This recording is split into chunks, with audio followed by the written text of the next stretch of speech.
কোনো চেঁচা যাচ্ছে না, তেল পাওয়া যাচ্ছে না।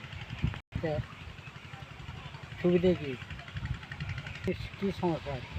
হ্যাঁ, জমি কি সমস্যাটা? এটা হচ্ছে তেলের জন্য সমস্যা হচ্ছে, আর জমির পানি দেওয়া যাচ্ছে না। পানি দেওয়ার জন্য ধান নষ্ট হয়ে যাচ্ছে। তার জন্য কি হবে? টাকাও নিচ্ছে না, 3 টাকাও নিচ্ছে না।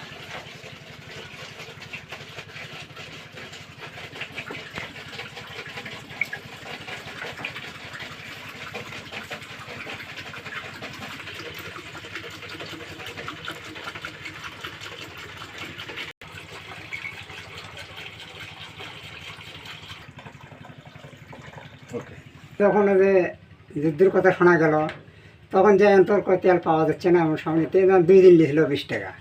2 দিন পর কয়দিন লিখলো তার 10 টাকা নিল। এখন আপনি টাকার কথা উল্লেখ করা দরকার। 20 টাকা কিনেছিল, কিন্তু এখন ওই তেল পাওয়া যাচ্ছে কিন্তু কম। কিন্তু আমাদের সমস্যা হচ্ছে তেল ঠিক মতো পাওয়া যায় না। ঠিক মতো না পাওয়ার জন্যে হয়তো পানি দেওয়া যাচ্ছে না জমি। আবার যে ধরলি আসা লাগলো, ওই শুকনো জমিতে হয়তো পানি দেওয়া লাগছে, তখন যে আবার পানি বেশি খায়, মানে লাগার চেয়ে কোনো সেচা যায় না। সমস্যা শুকিয়ে গেলে সমস্যা হয়ে যায়। গামর ধান এখন আর তেল ঠিক মতো পেলে পরে ওই জমির সমান যায় না, চলে পড়তে পড়বে। ওই গামর ধান শুকিয়ে গেলে পানি কম দিলে পরে তো শীষ ছোটো হবি, ধান কম হবি। আর এই সময় হলে পানির দরকার,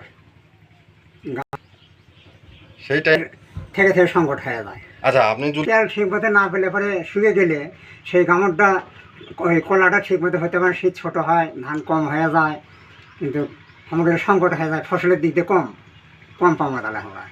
আর পানিটা ঠিক মতো দেওয়ার পেলে, তেলটা ঠিক মতো পেলে ওই ধানের গামরটাও মোটা হয়, শীষটাও ভালো হয়, ফলনও ভালো পাওয়া যাবে। কিন্তু সেই সময় এসে তেলের সংকট হলে তো আমাকে ওই ফলন করে পাও না। এই তো।